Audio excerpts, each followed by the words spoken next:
క్రీస్తునందు నా సాటి దేవుని కుటుంబ ప్రజలైన మీ అందరికీ టీవీ ద్వారా దిద్దుబాటే సిద్ధపాటు అనే ఈ దేవుని ఆలోచన సభలో చేరిన మీ అందరికీ ప్రభువు పేరిట సమాధానం దైవ దీవెనలు కలుగునుగాక. ఈ దినపు దేవుని ఆలోచన విధానాన్ని నేర్చుకోవడానికి, నానావిధ దేవుని జ్ఞానాన్ని జీర్ణించుకోవడానికి మన ముందు దేవుడు పెట్టినటువంటి సందేశం, అంశం ప్రకటిస్తున్నాను. 2 నిబంధనల జ్ఞానం. దీనికి గాను కొరింథీ పత్రిక 2వ పత్రిక 3వ అధ్యాయము 6వ వచనం ధ్యానం చేసుకుందాం. ఆయనే మమ్మును క్రొత్త నిబంధనకు అనగా అక్షరమునకు కాదు గాని ఆత్మకే పరిచారకులమౌటకు మాకు సామర్థ్యము కలిగించి ఉన్నాడు. అక్షరము చంపును గాని ఆత్మ జీవింపజేయును. ఈ వచనమును గూర్చి మనం చాలాసార్లు చాలా సందేశాలు మాట్లాడుకున్నాం.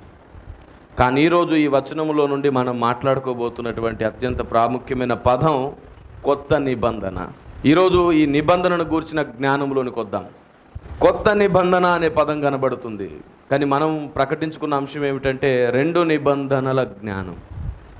ప్రస్తుత సంఘానికి ఈ 2 నిబంధనలను గూర్చిన జ్ఞానం పరిపూర్ణంగా లేనందు చేత అసలు దేవుడు మనిషితో ఏం చెప్పాలనుకున్నాడు, ఏం చేయించాలనుకుంటున్నాడు, దేనివైపు ప్రయాణం చేయిస్తున్నాడనే సంగతి కూడా అర్థం కాక, మందిరానికి దేనికి మీరు వస్తున్నారు అంటే ఆశీర్వాదాలు, అద్భుతాలు, ఆశ్చర్యాలు, దీని కొరకే ఈ లోకంలో బతికేద్దామనే మందిరానికి వస్తున్నాము అనే దిశగా భక్తి కొనసాగుతుంది. ఆ దిశను నిర్దేశించడానికి దేవుడు పంపిన మరొక సందేశం ఇది, 2 నిబంధనల జ్ఞానం. ఇందులో రాయబడిన మాట ఒకసారి మీరు గమనించండి. ఆయనే మమ్మును కొత్త నిబంధనకు అనగా అక్షరమునకు కాదు గాని కొత్త నిబంధనకు అనగా అని చెప్పి దాని అర్థాన్ని మనకు అర్థమయ్యేటట్లు చేస్తూ అర్థమై అర్థం కాని ఓ పదాన్ని అక్కడ పెట్టాడు. ఏమిటది? చాలా స్పష్టంగా అక్షరమునకు కాదు అన్నాడు. అంటే దీని అర్థం ఏమిటి? పాత నిబంధన ఏమిటది? అక్షరము అని అర్థమైపోతుంది. మరి కొత్త నిబంధన ఏమిటది? ఆత్మ అని అర్థమవుతుంది. అవును, పాత నిబంధన అక్షరముగా రాయించింది ఎవరు? కొత్త నిబంధనను ఆత్మగా చేసింది ఎవరు? మరి దాన్ని అక్షరంగా ఎందుకు మార్చాడు? దీన్ని ఆత్మగా ఎందుకు మార్చాడు? అక్షరము చంపును అని తెలిసిన వాడు అక్షరం ఎందుకు పెట్టాలి ముందు? ఇలా ప్రతిదానికి దేవుని దగ్గర ఓ సంకల్పం ఉంది, ఓ ప్లాన్ ఉంది. అది మనం తెలుసుకున్న రోజున విశ్వదేవదూతలకు దేవుని నానావిధ జ్ఞానం మనం బోధిస్తాం. ఇప్పటికీ దేవదూతలకు దేవుడు పూర్తిగా అర్థం కాల. ఏంట్రా ఈయన ఇలాంటి పని చేస్తాడు, అప్పుడే ఒక నిబంధన పెడతాడు, అప్పుడే ఓ రూల్ పెడతాడు, మరలా వెంటనే ఆయనే బ్రేక్ చేస్తాడు, మరలా ఈ నిబంధన సరి అయినది కాదంటాడు, బలహీనమైంది అంటాడు. బలహీనమైంది ఈయన ఎందుకు చెయ్యాలి, మళ్ళీ దాన్ని ఎందుకు తీసేయాలి? ఈయన అసలు ఒక పట్టాన అర్థం కాడు, ఈయన తీర్మానాలు ఏంటో, ఈయన ఆలోచనలు ఏమిటో అని ఇప్పటికీ మనసులో కొంత వివాదం దేవదూతలకు అలాగే ఉంది. అందుకే వారికి దేవుని నానావిధ జ్ఞానం అర్థం కావడం లేదు. దాన్ని అర్థమయ్యేటట్లు చేయడానికి భూమి మీద దేవుడు మనల్ని కన్నాడు. దాన్ని మనం నిత్యత్వంలోనికి వెళ్ళి దేవదూతలకు ప్రకటించాలి. అధికారులకును ప్రధానులకు మనం బోధ చేయాలి అన్నాడు. ఏం బోధ చేయాలని రాయబడింది అక్కడ కూడా? నానావిధ జ్ఞానం. దేవుని నానావిధ జ్ఞానం, దేవుని ఆలోచన విధానం, దేవుని నియమావళి మనం తెలుసుకునే ప్రయత్నం చేస్తున్నప్పుడు మన మనసులో ఉన్న ఐడియాలజీని బట్టి తెలుసుకోకూడదు, ఈ లోకంలో ఉన్న ఐడియాలజీని బట్టి తెలుసుకోకూడదు.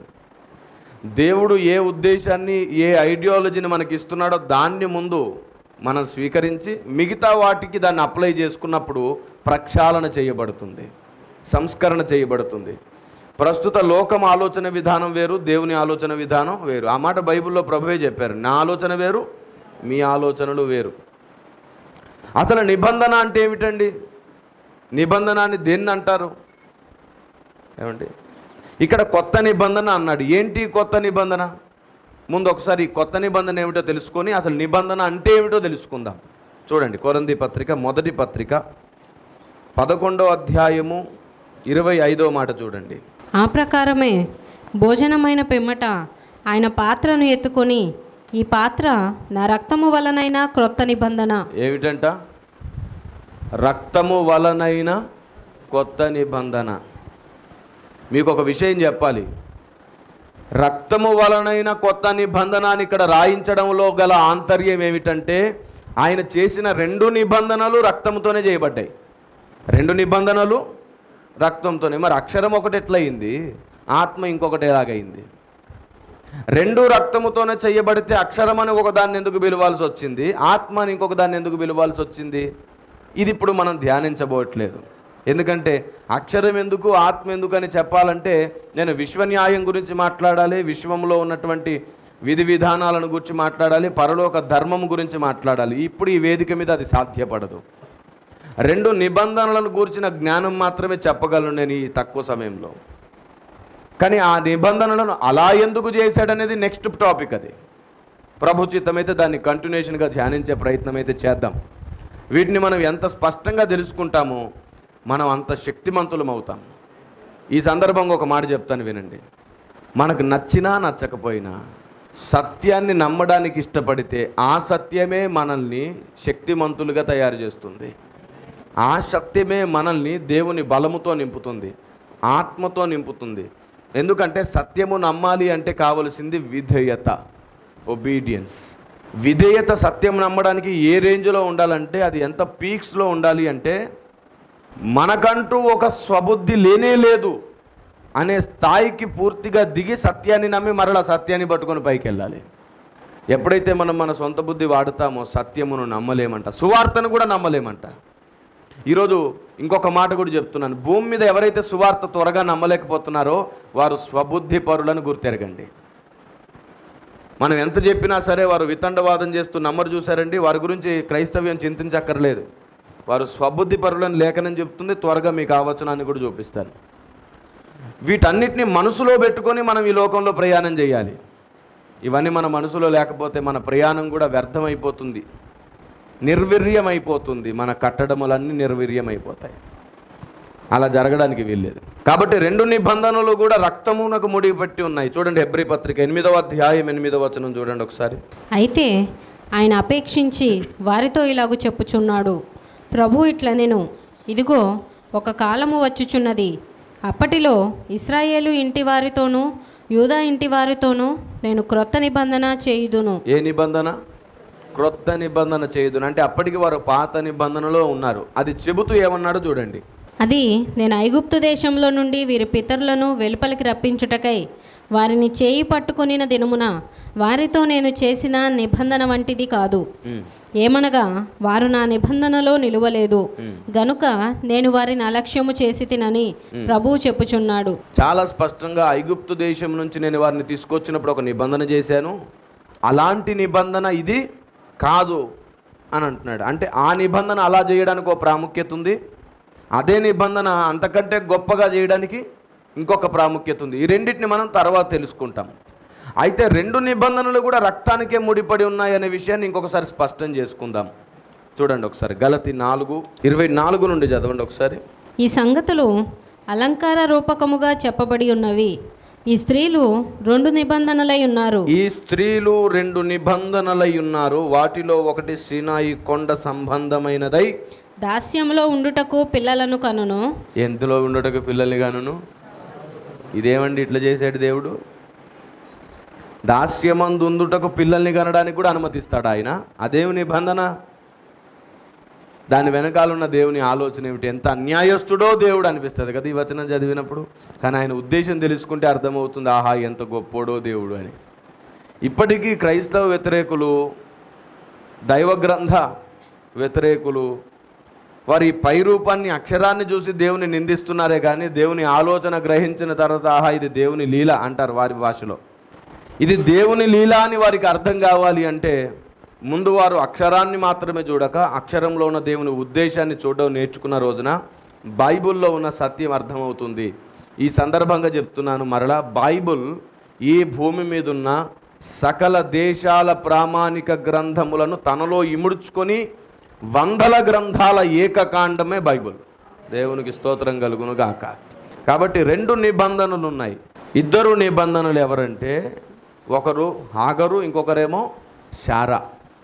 హాగరు నుండి వచ్చిన సంతానం ఎవరు? ఇస్మాయేలు సంతానం, అనగా ప్రస్తుత అరబ్ సంతానం అంతా వారే. 2వ సంతానం ఎవరు? ఇజ్రాయేలు ప్రజలు. చూడండి, ఇంకొంచెం ముందుకు వెళ్దాం. మీ పరిశుద్ధ గ్రంథాలు తెరవండి. మీరు హెబ్రీ పత్రిక 9:18 చూడండి. ఇందుచేత మొదటి నిబంధన కూడా రక్తము లేకుండా ప్రతిష్ఠింపబడలేదు. ఇప్పుడు చెప్పండి, మొదటి నిబంధన కూడా రక్తము లేకుండా ప్రతిష్ఠింపబడలేదు అన్నాడు. అంటే సెకండ్ నిబంధన, అంటే 2వ నిబంధన కూడా దేంతో ప్రతిష్ఠింపబడింది అని లేదు కదా కిరణ్ పాల్ గారు? కూడా అనే పదం స్పష్టంగా ఉంది. ఏమని రాయబడింది చూడండి ఒకసారి. ఇందుచేత మొదటి నిబంధన కూడా, మొదటి నిబంధన కూడా రక్తముతో అంటే దాని అర్థం ఏమిటి? ఇది కూడా, అరే అంతకు ముందు కూడా ఇదే చేసాం అంటే అర్థం ఏమిటి? ఇప్పుడు కూడా అదే చేస్తున్నాం అని అర్థం. కూడా అనే పదం వచ్చిందంటే ఉన్నదే రిపీట్ అవుతుంది అని అర్థం, జరిగిందే మరలా జరుగుతుంది అని అర్థం. దాన్ని ఎప్పుడు మర్చిపోవద్దు. అందుకే దేవుడు భావం భాషలో పెట్టాడు.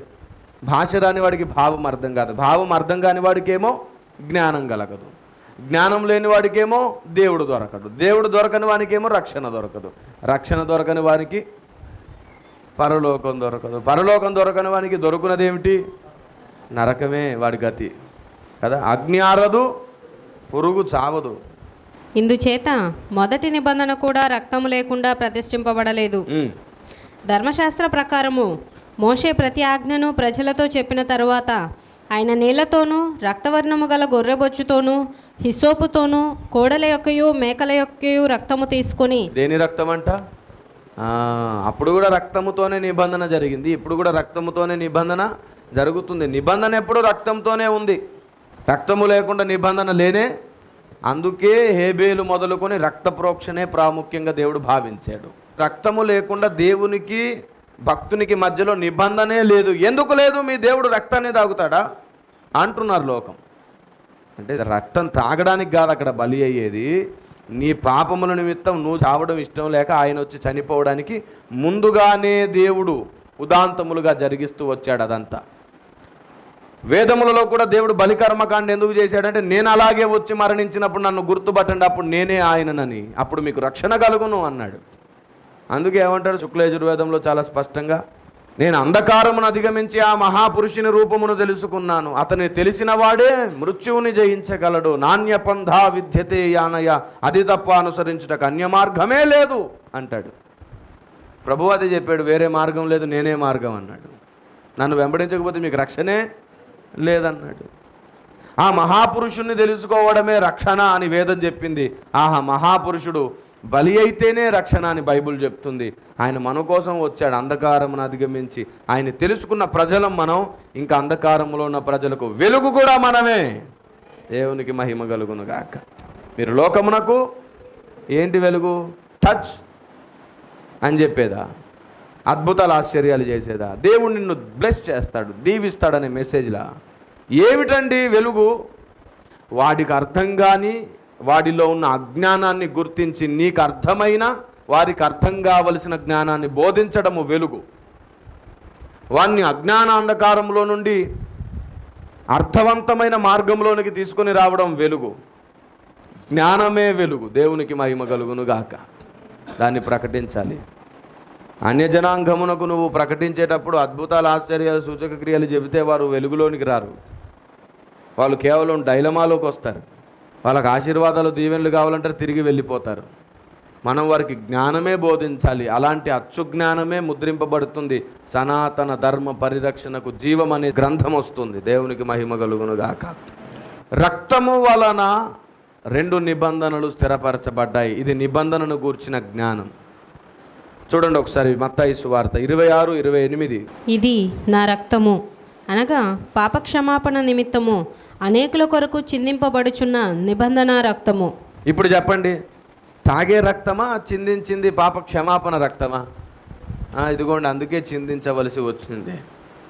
మన దేశానికి కొత్తగా చెప్పక్కర్లా, పాప విమోచన కోసము రక్తం చిందించడం బలికర్మకాండ మన దేశానికి అలవాటే. దేవుడు పాప క్షమాపణ నిమిత్తము తన రక్తమును చిందించాడంటే ఇక్కడ చాలా స్పష్టంగా ఇదే మాట లూకాసు వార్త 22:20లో కూడా ఇంకా స్పష్టంగా మాట్లాడతాడు. ఆ ప్రకారమే భోజనమైన తరువాత ఆయన గిన్నెయు పట్టుకొని, ఈ గిన్నె మీ కొరకు చిందింపబడుచున్న నా రక్తము వలనైన క్రొత్త నిబంధన. ఆమేన్. మనం ప్రతి ఆదివారం ఆయన శరీరమును రక్తమును త్రాగుతున్నప్పుడు ఎందులో నిమగ్నం అవుతున్నాం? నిబంధనలో పాలివారం అవుతున్నాం. Praise the lord. అవునయ్యా, నువ్వు చేసిన నిబంధన మాకు జ్ఞాపకం ఉంది, మేము అందులోనే ఉన్నాం అని చెప్పడం అనమాట. అసలు నిబంధన అంటే ఏమిటి? నిబంధన అంటే ఏమిటంటే ప్రమాణం వేరు, అనగా ఒట్టు వేరు, నిబంధన వేరు. ప్రమాణము నిబంధన ఒకటి కాదు. నిబంధనలో ప్రమాణం ఉండవచ్చు, ప్రమాణాలను అనేక ప్రమాణాలను కలిగినది ఒక నిబంధన. అయితే నిబంధన అనేది ఎప్పుడు కూడా వన్ సైడ్ జరగదు, ప్రమాణం వన్ సైడ్ జరుగుతుంది. నేను నీకు మాటిస్తున్నాను, నేను నీకు మాటిస్తున్నాను అన్నప్పుడు వాళ్ళు కూడా నేను కూడా నీకు మాటిస్తున్నాను, నీ మాట నువ్వు నెరవేర్చుకో అంటారా? నేను నీకు మాటిస్తున్నానంటే సరే నీ మాట నువ్వు నెరవేర్చుకునే వరకు ఎదురు చూస్తాను అంటారు, కానీ మళ్ళీ వీళ్ళు తిరిగి మాటిచ్చేది ఏమి ఉండదు. మాటిచ్చేటప్పుడు ఎవరైనా సరే ఒకరిస్తారు, కానీ నిబంధన అలా ఉండదు. నిబంధన ఇద్దరు చేస్తేనే నిబంధన, ఒడంబడిక ఇద్దరు కలిసి చేస్తేనే ఒడంబడిక. ఇద్దరి మధ్యలో ఒక అగ్రిమెంట్ అన్నమాట నిబంధన అంటే. హోషేయ గ్రంథంలో అంటాడు, చూడండి ఒకసారి మీరందరూ 3:2. కాగా నేను 15 తులముల వెండియు ఏదుము ఎవలునూ తీసుకొని దానిని కొని ఆమెతో ఇట్లంటిని, చాలా దినములు నా పక్షమున నిలిచి ఉండి ఏ పురుషుని కూడకయు వ్యభిచారము చేయకయు నువ్వు ఉండవలెను, నీ ఎడల నేనును అలాగు నుందును. చూసారా, ఇక్కడ రెండు కనబడుతున్నాయి. నేను నీ పట్ల అలాగే ఉంటాను, నువ్వు కూడా నా పట్ల అలాగే. ఇది నిబంధన. నిబంధన అంటే ఇద్దరి మధ్యలో ఉండేటువంటి తీర్మానం. ఒకరు చేసేది నిబంధన అవ్వదు, ఇద్దరు కలిసి చేసుకుంటే రైట్. ఇప్పుడు దేవుడు నిబంధన చేశాడు. ఎవరితో చేశాడు? పితరులతో చేశాడు. అప్పుడు పితరులు కూడా దేవునితో నువ్వు అన్నట్లే ఉందుము అని అన్నారంటే అక్కడ నిబంధన ఉన్నట్టు. మొదటి నిబంధన చేసినప్పుడు ఇదిగో మీ పాపములన్నింటినీ విమోచించాలి, మీరందరూ చనిపోకుండా ఉండాలి, కాబట్టి ఇదిగో గొర్రెల యొక్కయో ఎడ్ల యొక్కయో రక్తముతో మీరు మీ పాప విమోచన చేయొచ్చు, ఎందుకంటే ఇది ఛాయ మాత్రమే కానీ నిజస్వరూపం ఒకటి రాబోవచ్చున్నది, వచ్చువాడు మెస్సయ్య మీ అందరికీ రక్షణ ఇస్తాడని చెప్పి ముందుగానే ప్రవచనాలు ఎన్నో పలికించి ఆ కర్మకాండను రక్తముతో నియమించాడు దేవుడు పాప విమోచన కోసం. ఇందుకు ఆనాటి పెద్దలు కూడా ఏమన్నారు? అలాగేనయ్యా అన్నారు కదా. ఇప్పుడు ఆల్రెడీ ఒక నిబంధనకు వచ్చినప్పుడు ఇక్కడ మీరితే మరలాది వారికి తప్పు అవుతుంది, పాపం అవుతుంది, దోషం అవుతుంది. సో ఎప్పుడైనా దేవుడు నిబంధన చేస్తున్నప్పుడు ఎదుటివాడి ఆలోచన, ఎదుటివాడి అంగీకారముతోనే దేవుడు నిబంధన చేశాడు. సో నిబంధన అంటే ఇద్దరి మధ్యలో ఉన్నటువంటి తీర్మానం. అయ్యా నువ్వు అన్నట్టే ఉంటాను ఆయన, నువ్వు ఎలా చెప్తే అలాగే. ఇప్పుడు ఇంకొక విషయం చెప్పాలి.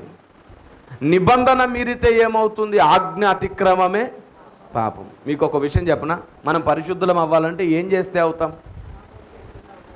అబద్ధం ఆడకపోతే, వ్యభిచారం చేయకపోతే, దొంగతనం చేయకపోతే, మోసాలు చేయకపోతే పరిశుద్ధులం అనుకుంటారు. కానీ ఇవన్నీ చేయకపోయినా కానీ అపవిత్రులయ్యే అవకాశం ఉంది ఒకదానితో. అదేమిటో చూడండి, హెబ్రీ పత్రిక 5వ అధ్యాయం 10వ వచనం.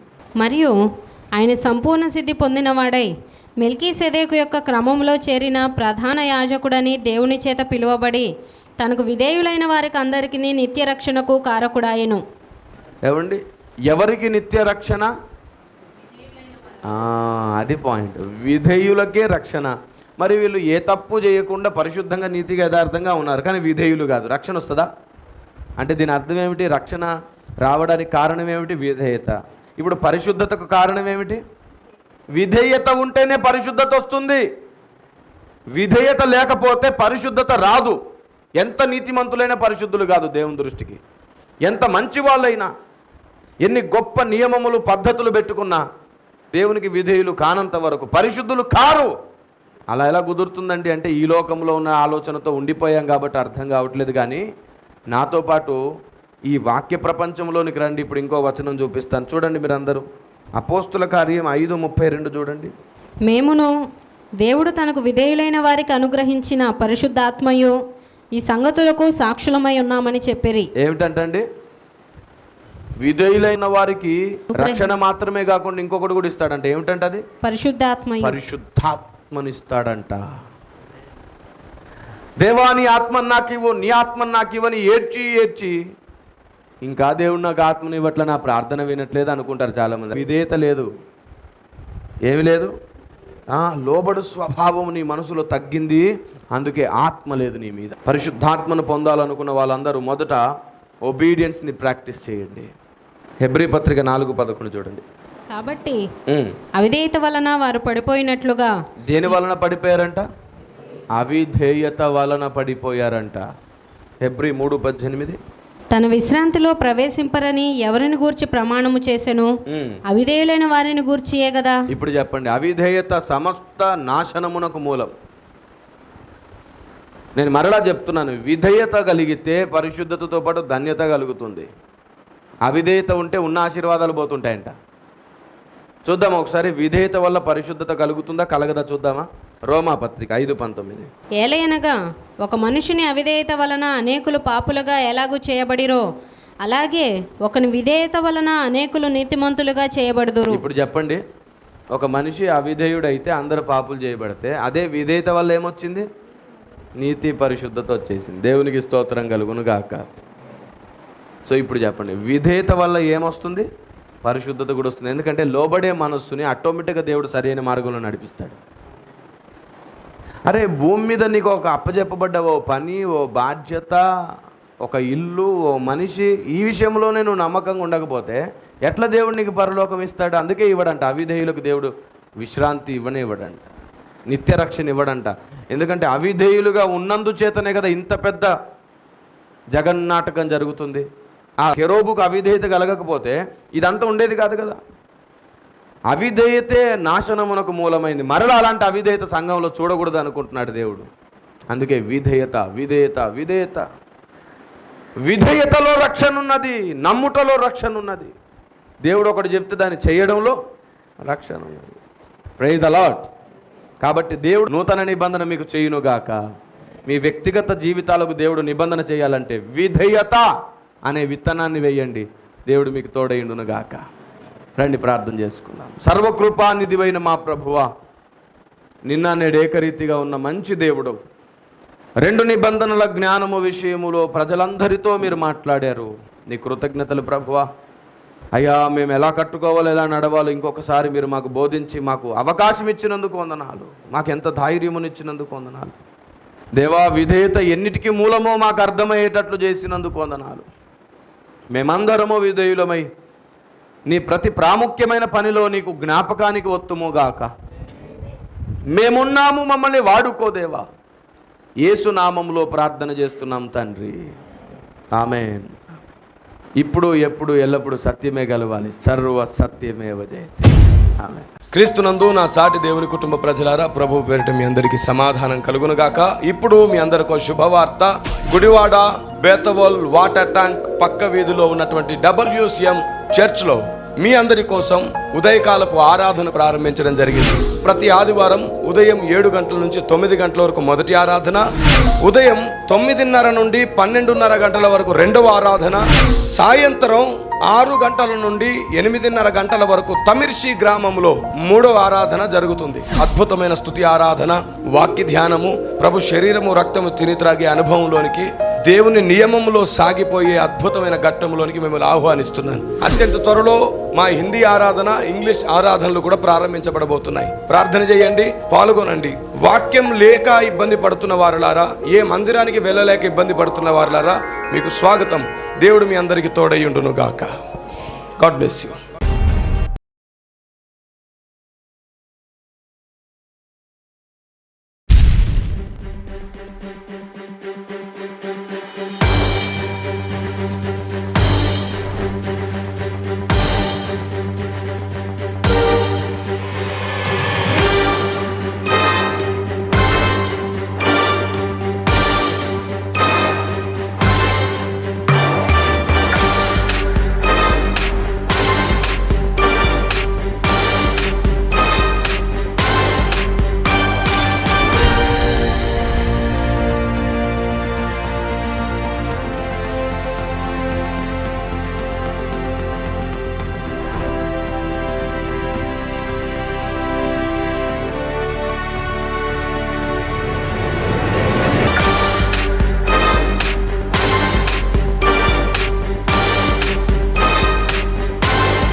చీకటిలో క్రైస్తవం సత్యానికి తల వంచని వేషమే మోసము. మార్చుకో నీ గుణం